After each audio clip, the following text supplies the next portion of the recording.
Kentucky Kingdom is the premier amusement park in the Bluegrass State. Located in Louisville, this park has a tumultuous history. Ed Hart saved the park in the early 1990s, Six Flags then took over for a decade, and while they expanded the park, they ceased operation and gutted it in 2010. Ed Hart again stepped in to save the park, and now it's owned by Herschend. Today, the park features 6 different roller coasters, including 2 of the best in the world for ejector airtime. Then the park also features the sizable and highly popular Hurricane Bay Water Park, with some notable water slides. So in this video, I will rank the top 15 rides and slides at this theme park. Before starting the countdown, I want to note that I'll also include some defunct attractions. While I never experienced them at Kentucky Kingdom, I did ride them at their new homes in the Northeast. Number 15, the Giant Wheel. This Vekoma Ferris wheel is surprisingly the park's tallest attraction. Standing 15 stories tall, this observation ride offers incredible views of both Kentucky Kingdom and downtown Louisville. It's a must if you love photography like myself. Number 14, T3. One of the prototype Vekoma SLCs, this coaster is comically rough. It's so rough that even the park pokes fun at their own attraction on social media. The tracking will shake your body like a rag doll, but the restraints on the Kumbach trains thankfully eliminate all headbanging, so it's not unbearable. The biggest thing you have to watch out for is the restraints tightening on your thighs in the valleys. It is a shame this ride isn't smoother, because the layout is actually pretty exciting with the 5 rapid fire inversions and all the near misses. Number 13, Mega Wedgie. This tube slide features a swift and sizable descent into a toilet bowl. Everything that follows isn't too thrilling, but it's always a neat visual spiraling around in an oversized bowl. Up next would have been Vampire. This Vekoma boomerang was relocated to Six Flags New England, where it operates as Flashback today. This is one of the older boomerangs, so it has some headbanging, but I can tolerate it because my head clears the top of the over-the-shoulder restraints. The highly cloned layout does have its merits though, with the exciting initial drop, and 3 forceful inversions you experience both forwards and backwards. Up next would have been Roadrunner Express.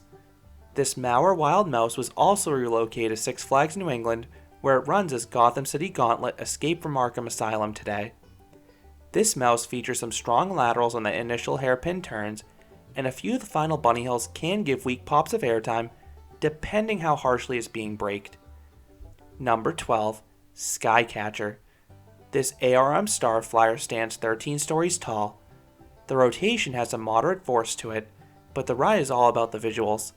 You get the same great view of the giant wheel, just on a faster and more thrilling attraction. Number 11, Raging Rapids. This River Rapids ride still has some penguin theming from the Blizzard River days, but it did lose the infamous phallic rock statue. The layout isn't a soaker, but it has solid length and some rapids that will spritz riders.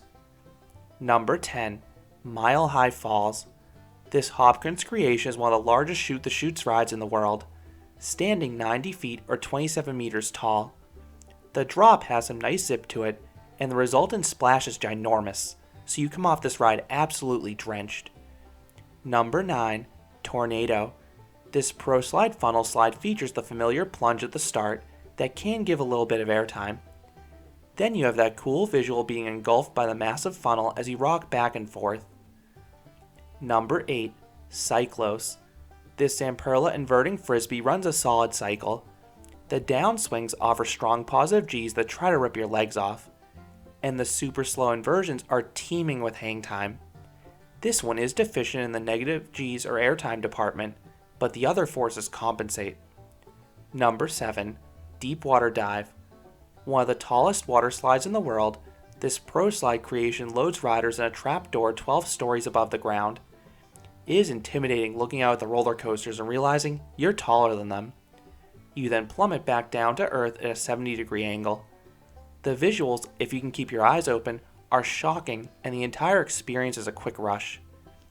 Number 6, Thunder Run. This may be the best coaster from the Din Corporation because of how it's maintained. Thunder Run is a similar layout to Cedar Fair's Hurlers, but this ride has 0 trim brakes, and Kentucky Kingdom has invested in a lot of track work, so it runs fast and fairly smoothly. The outward leg offers some underrated airtime ranging from aggressive pops to sustained floater. The second half is neutered by excessive amounts of straight track though. It really is baffling why some additional bunny hills weren't added. Number 5. Deluge. The prototype ProSlide hydromagnetic water coaster has had a ton of downtime in recent years. I don't know the last time it even operated, and it's not listed on the park's website anymore. I've heard it may be removed. And that really is a shame because it's a really good water slide. This one has a series of steep drops giving some fun airtime, and the uphill ascents keep the pace going. Up next would have been Chang. This Baljer Mabillard stand-up coaster opened as the tallest, fastest, and longest of the genre. It was relocated to Six Flags Great Adventure, where it now runs as Green Lantern.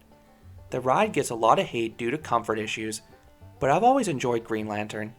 I have a video how to ride B&M stand-ups comfortably, which has allowed me to appreciate the ride's power.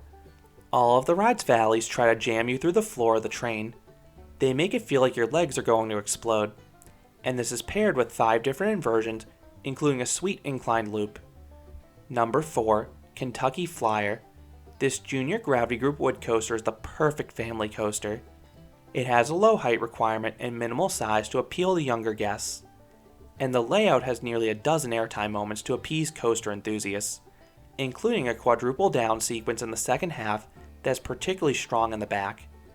This ride isn't the fastest nor the most intense, but every hill offers airtime without fail, while also offering a very smooth ride experience as I cover in a review.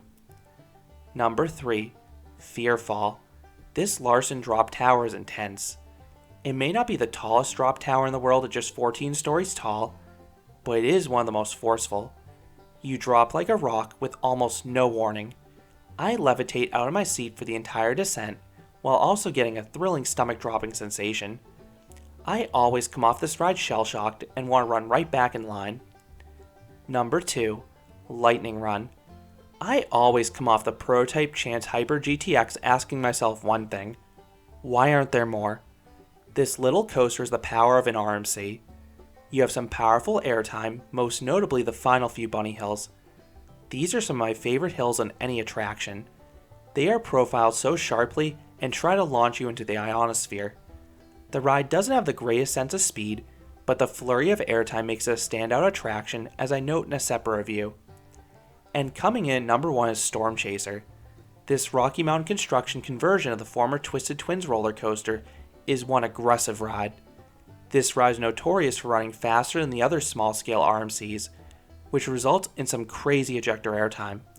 I particularly love the sustained airtime on the second hill, and the tenacious pops on the trick track double up.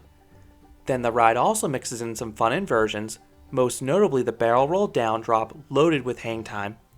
I also have a review in this ride, but that reflects my 2020 rides when I was running slower.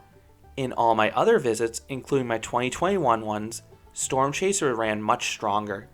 So that is how I rank the top 15 rides and slides at both Kentucky Kingdom and Hurricane Bay. What are your favorite attractions at this Kentucky theme park? Do you rank the rides similarly? Let me know your thoughts down in the comments. If you enjoyed this countdown, I'd appreciate it if you gave this video a like, and you consider subscribing, because there'll be a lot more roller coaster and amusement park videos here at Canopy Coaster. Thanks for watching.